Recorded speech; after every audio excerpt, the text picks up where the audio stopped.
Selamat datang di Komputopedia, tempat kita belajar ilmu komputer. Terima kasih untuk rekan-rekan sekalian yang sudah mau menonton video ini, karena kita akan belajar tentang bahasa pemrograman Java. Sementara untuk video kali ini kita akan bahas intronya saja, yaitu pembuka, perkenalan gitu.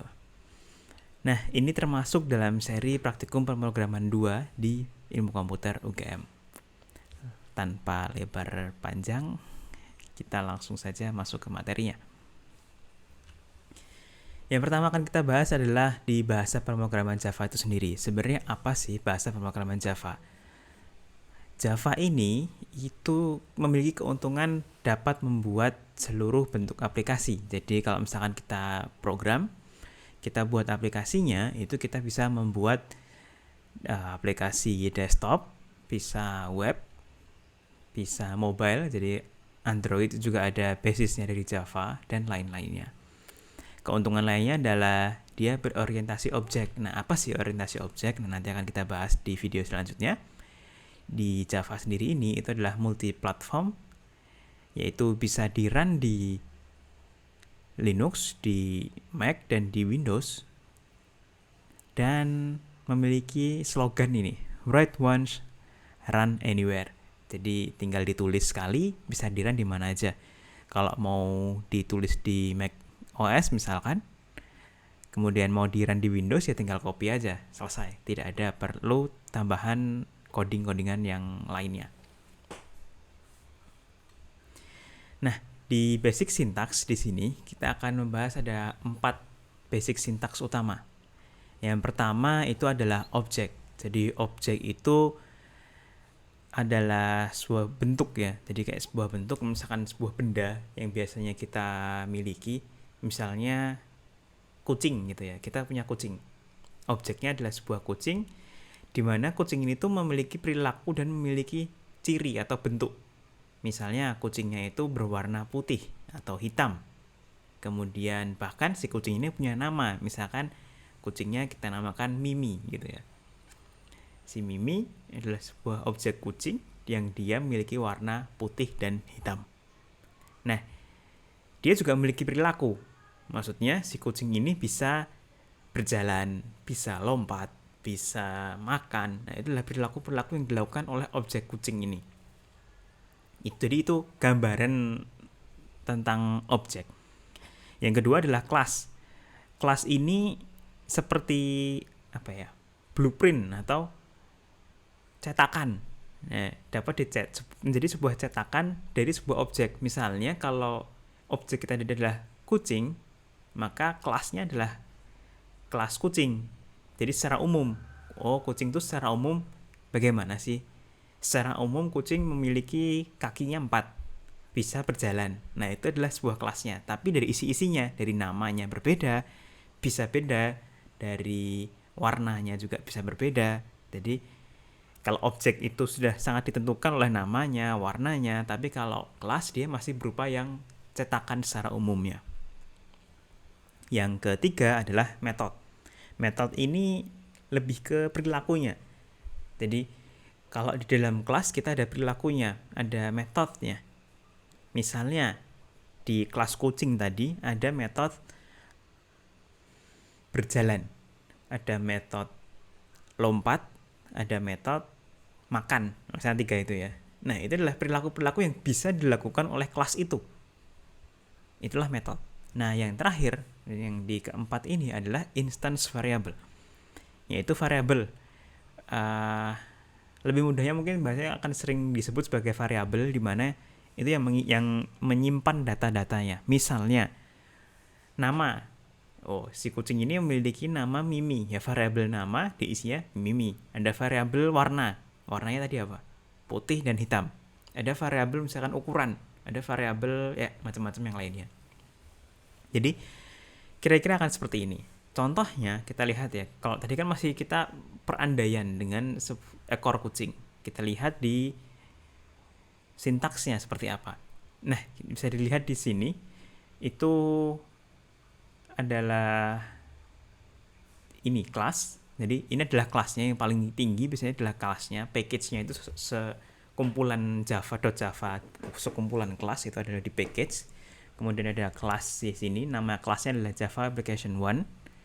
Kemudian di sini ada metodenya. Jadi ada hello good itu metode, my favorites itu metode. Kemudian ini juga the totals of sales today itu juga metode. Nah, yang di sini ada int sum sama dengan 0. Nah, ini adalah variabelnya. Jadi menyimpan variabel yang dinamakan sum, kemudian diisi dengan angka 0. Kemudian ini adalah metode juga yang memanggil metode-metode lainnya. Di sini adalah metode main. Nah, nanti kan kita bahas lebih lanjut. Jadi sekilas dulu tentang sintaksnya. Nanti ketika kita sama-sama belajar tentang pemrograman di Java, kita akan semakin familiar dengan sintaksnya. Perlu diperhatikan. Nah, dalam penulisan sintaks memang ada aturan-aturan tertentu yang harus diperhatikan. Di Java itu kita case sensitive, maksudnya besar kecil berpengaruh. Misalkan kita di sebelumnya ada di sini nih ada variabel sum dengan kecil semua. Kemudian kita bikin variabel baru sum-nya s-nya besar semua. Ya itu beda variabel sudah. Atau metodenya misalkan metodenya namanya sama, hanya saja besar kecilnya yang berbeda, ya dihitung berbeda oleh Java. Kemudian ada class names rule dan ada methods names rule. Di sini sebenarnya tidak yang harus terpaku, tapi seperti aturan tidak tertulis, aturan yang tidak harus, tapi sangat disarankan untuk diikuti. Nah, contohnya di kelas di sini seperti yang di sini itu memang di awal itu tidak ada angka ya, tidak boleh ada angka. Kemudian untuk kelas huruf depannya itu harus besar, harus kapital. Kemudian kalau di method, jadi tadi kan ada dua rules ya, ada yang method dan ada class name. Itu menggunakan huruf kecil kalau di method. Dan setiap misalkan kita di namanya itu ada dua kata, tidak kita pisah dengan garis atau underscore gitu ya, tapi kita pisah dengan setiap di depan kata kita ganti jadi huruf besar. Contohnya di sini ada Java Application 1, jadi application-nya kan sudah beda kata, maka dia dibesarkan. Kemudian hello good gini, G-nya juga sudah beda kata dan G-nya dibesarkan. Untuk rule yang lainnya sebenarnya ada, dan banyak yang mungkin bisa berbeda-beda juga, tapi itu bisa dicari di internet, di online, silahkan googling saja. Tapi sementara untuk di kelas ini kita akan rule-nya seperti itu.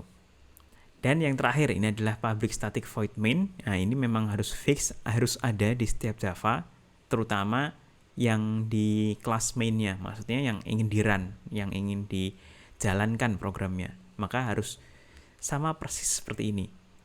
Baru nanti di dalamnya ada program seperti di bawahnya. Nah, di si Java nanti akan membacanya, langsung membacanya yang mainnya, jadi baru membaca yang lainnya.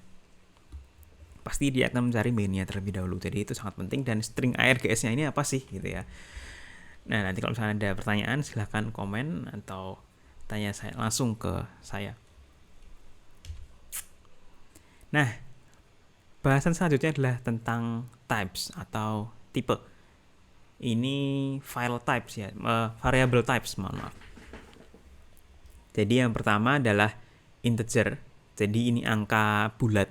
Jadi 1, 2, 3, 0, minus 1, minus 1000, minus 10.000. Dan di Java itu ada 4 jenis. Yang paling kecil itu byte. Jadi paling kecil itu dia hanya, kalau tidak salah, 8 bit.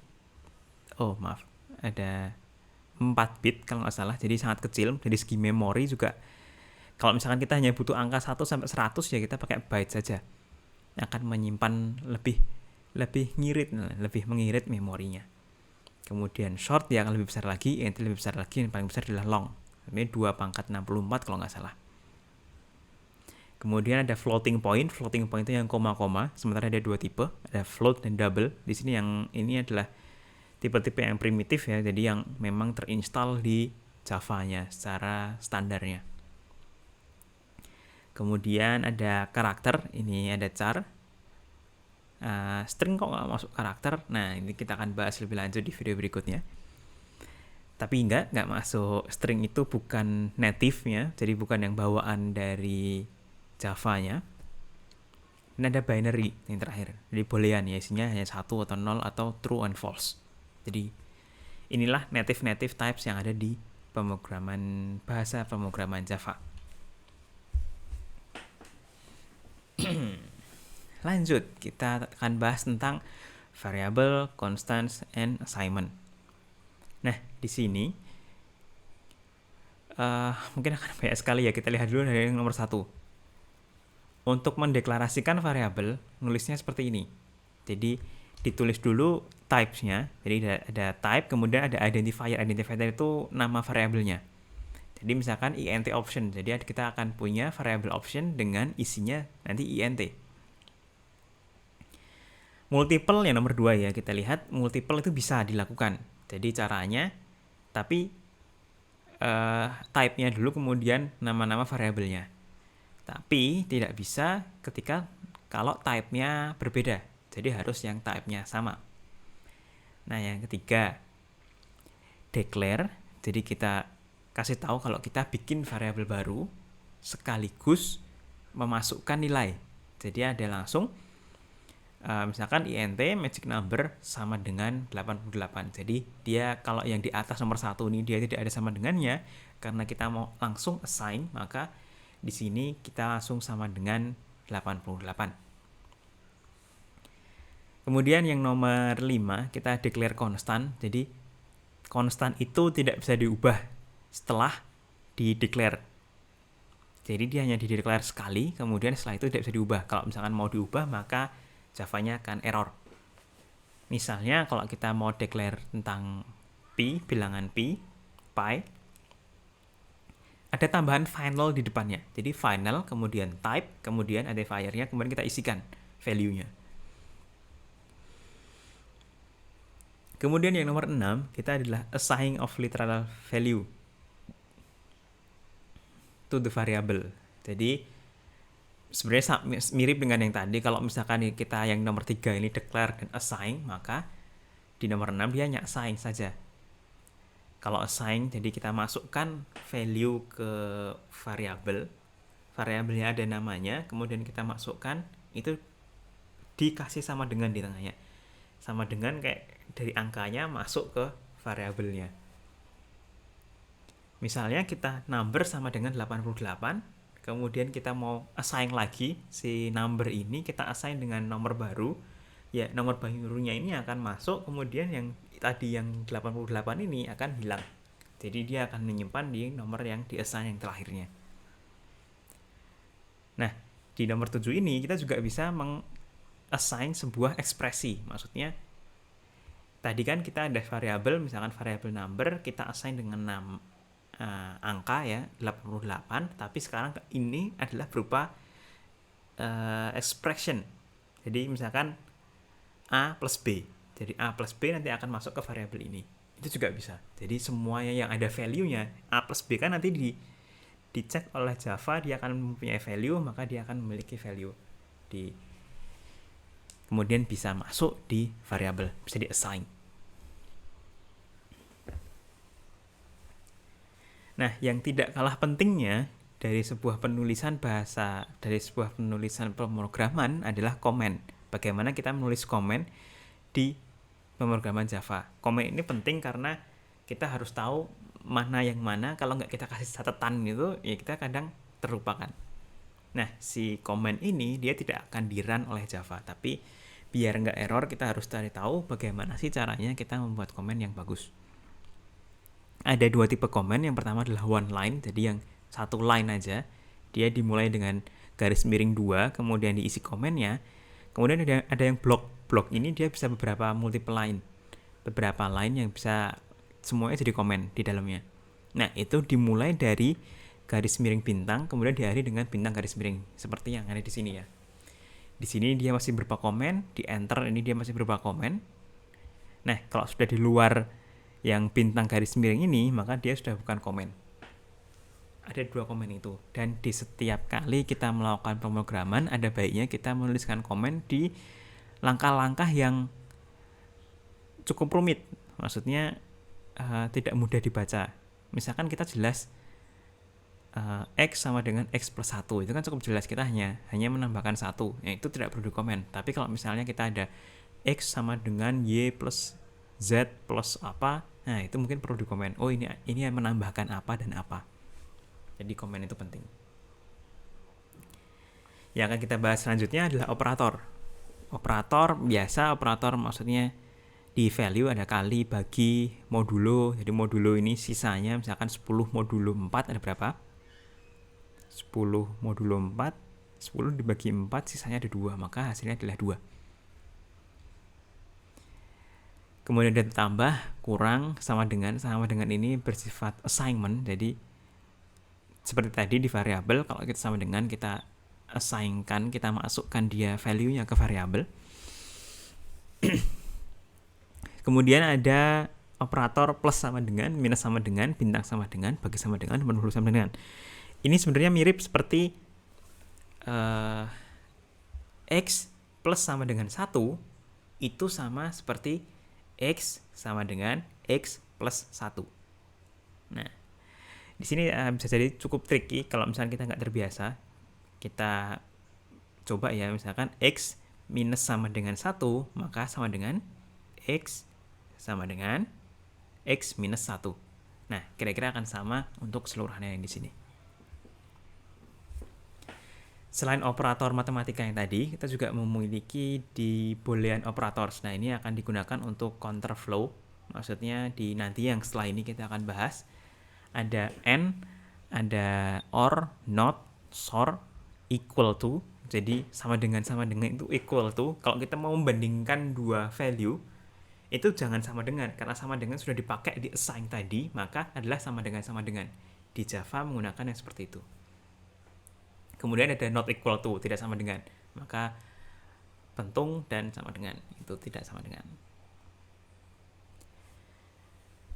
Berikutnya adalah flow control. Jadi sudah kita bahas tentang sintaksnya, sudah kita bahas tentang operatornya. Nah, sekarang kita bahas tentang flow control. Ini di sebelumnya untuk lebih jelasnya sebenarnya sudah bisa dicari di Google tentang yang if then else, paling mudahnya seperti itu ya. Jadi di pemrograman Java secara berjalannya itu biasanya sekuensial dari atas sampai bawah. Atas dulu, kemudian sampai bawah-bawahnya baru dijalankan. Ya jelas itu yang ada di main ya. Kemudian nah kita buat sebuah conditional. Jadi ada decision. Kita tanyain dulu. Oh, ini bener nggak sih? Misalkan kalau misalnya X lebih dari 10, maka ke kiri, kalau enggak maka ke bawah, ke kanan, ya, gitu ya. Jadi flow control seperti itu. Bisa jadi juga loop iteration. Ini nanti bisa menggunakan while, bisa menggunakan beberapa yang macamnya lainnya. Jadi kalau misalnya X kurang dari 10, maka ulangi. Nah, gitu kan. X kurang dari 10 ulangi. Oh, ini ditambah 1. X-nya 3 sekarang. Oh, masih kurang dari 10, tambah 1 lagi, 4. Oh, kurang. Ya, dia akan berulang terus sampai X-nya sama dengan 10, maka dia akan keluar. Jadi itu flow control. Contohnya ya kira-kira seperti ini. Ini if then else ya, yang bagian di sini. Jadi yang kondisional. Ini yang kondisional. Jika ada boolean expression dengan menggunakan boolean operators yang tadi. Jika X sama dengan 10, maka ini apa? Nah, ini juga bisa jadi seperti ini juga. Tadi kan belum ya, kita belum tuliskan untuk yang lebih dari atau kurang dari sama dengan. Ini juga relatively sama. Ada sebuah variable mark lebih dari sama dengan 50, maka dia ngeprint sesuatu. Nah, ini ada else-nya. Jadi ada if, then, else. Kalau benar di then, jadi kalau boolean expression-nya menghasilkan true, maka dia akan ada di then-nya ini. Tapi kalau dia menghasilkan false, maka dia akan ke else-nya. Dia akan seperti ini. Kalau misalkan contohnya di sini mark nilainya itu 60 ya, 60 karena lebih dari sama dengan 50, maka dia yang ngeprint ini saja. Congratulations, keep it up. Tapi kalau yang try harder tidak akan keluar. Kecuali mark nilainya 40 misalkan, 40, maka yang bagian then ini tidak akan keluar, tidak akan tertuliskan, tidak akan di-run oleh Java-nya, tapi lebih ke yang di bawahnya. Nah, kita akan bahas tentang input selanjutnya. Input di Java itu ada dua jenis. Kita bisa menggunakan scanner, bisa juga menggunakan buffered reader. Mungkin ada yang lain, jadi bisa di googling lebih lanjut dengan tipe-tipe jenis input yang lainnya. Tapi di sini kita akan menggunakan scanner karena scanner yang lebih mudah diaplikasikan. Contohnya seperti ini. Di public static void main, ya kita kemudian input scanner karena scanner ini S-nya besar, maka dia berupa kelas. Dia kita menggunakan kelasnya orang lain. Jadi ada import Java util scanner, ini adalah kelas yang lain. Kita gunakan scanner. Ini data tipe yang tidak primitif, jadi tidak bawaan Java, jadi bawaan dari Java lain kan, dari kelas lain. Tipe data scanner dengan namanya input, kemudian dan new scanner system in. Nah, system in ini adalah yang nanti akan menggunakan keyboard. Jadi kita input di keyboard, kemudian nanti akan hasilnya digunakan. Nah, nanti di dalam perkuliahan praktikum akan lebih jelas lagi untuk kita coba semuanya. Jadi silahkan dari rekan-rekan sekalian bisa mencoba sendiri. Nanti hasilnya seperti apa. Selain input keyboard tadi ya, jadi kan kita input keyboard, jadi menggunakan system.in. Nah, di sini kita juga bisa menggunakan input file. Ini juga menggunakan scanner. Ini bisa dilihat mungkin sedikit complicated ya, agak ribet kalau misalnya kita awalnya menggunakan. Nah, di sini kita selain menggunakan scanner, kita ada yang namanya file reader. Nah, jadi memang ini kelasnya sebenarnya banyak sekali. Kita bisa menggunakan file reader, bisa ada buffered reader juga. Itu sangat banyak. Ini salah satu contohnya saja. Kita menggunakan file reader. Sama file reader ini harus ada importnya, dan ada errornya juga harus kita ini ya, karena dia menggunakan throw error. Wah, ini kalau misalkan kita bahas di sini akan jadi sangat panjang. Kita akan bahas di video selanjutnya. Jadi kira-kira seperti ini. Yang intinya bisa kita membaca input menggunakan file. Yang penting adalah file name-nya dan ada foldernya. Ini foldernya tergantung dari mau Windows, mau Linux, atau mau macOS, mungkin bisa berbeda-beda. Nah, jadi gitu introduction untuk Java pada kesempatan kali ini, pada video kali ini. Kalau misalkan ada yang kurang jelas, silahkan ditanyakan, bisa ke komen langsung atau tanya ke saya langsung ketika kita kelas nanti. Dan mungkin itu dari saya. Terima kasih dan sampai jumpa di video berikutnya.